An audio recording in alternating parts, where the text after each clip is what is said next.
starting the tour of Linden Lane with on the right, this little grassy area is apparently commonly owned by the 4 homes on Linden Lane. And Dan, the neighbor, tells me that he mows it and wishes other people would help doing that. But it's just a nice little piece of grass. And then there's looks like 2 parking spaces there, which, as you can see, have a little sign telling people that it's not for overnight parking. So this is the panorama of the lane. There's the house next to the Linden Lane property we're interested in. There's the house with my car parked between it and the next neighboring house. And then coming down, this is beside me here is the home where Dan lives, the nice neighbor that's given me a lot of information and help. And this is his garage, which we can look in and also see that it is indeed wood on the inside. So there's the picture of that.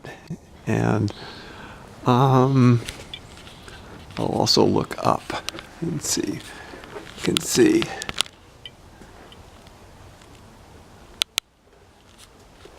the wooden beams and the wooden roof.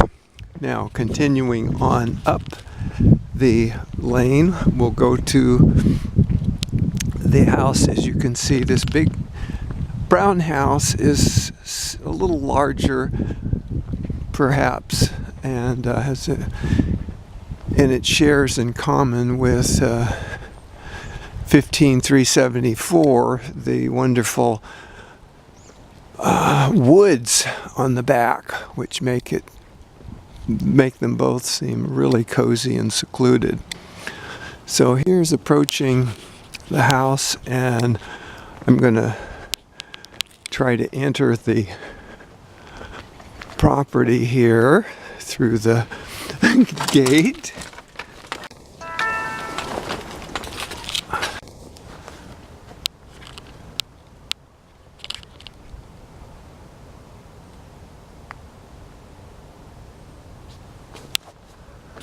And I had to pause to check my phone, sorry. So here's walking in this area right here beside the house. And this is the entrance to the side of the garage. This apparently was an RV pad, gas meters, and the back fence.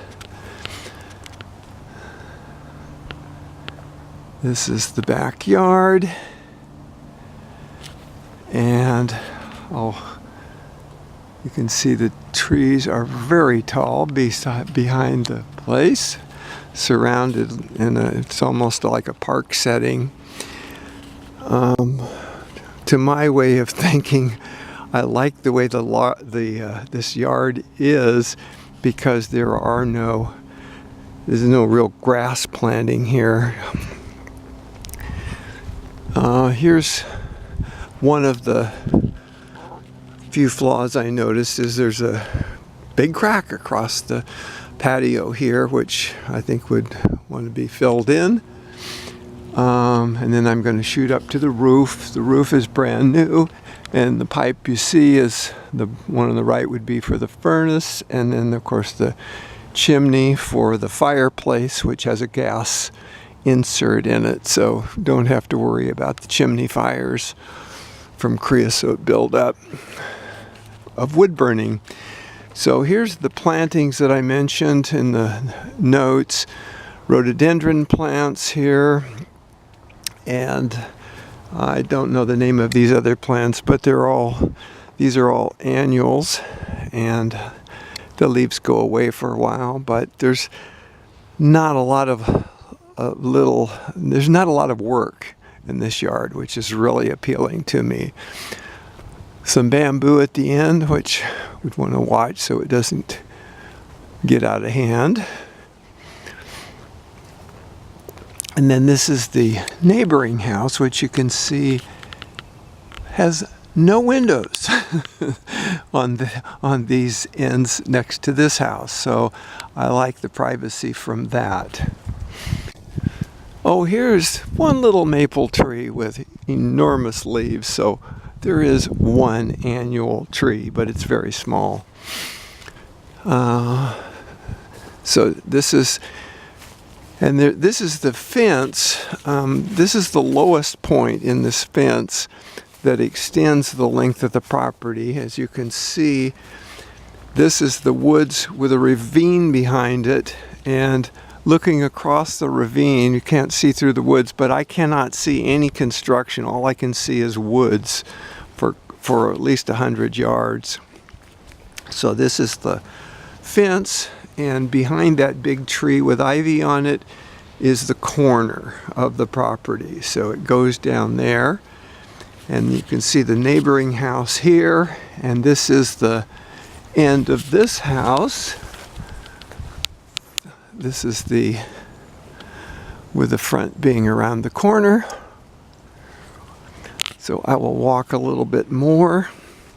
Here's you can see there's a crawl space. I haven't looked to see where the entrance to the crawl space is. I'll do that later. A holly tree, which I don't particularly like, but it's expendable if it wants to be. And then here's the rest of the property, and you can see the front out there. So this is the master bedroom here, or no, this is one of the other bedrooms.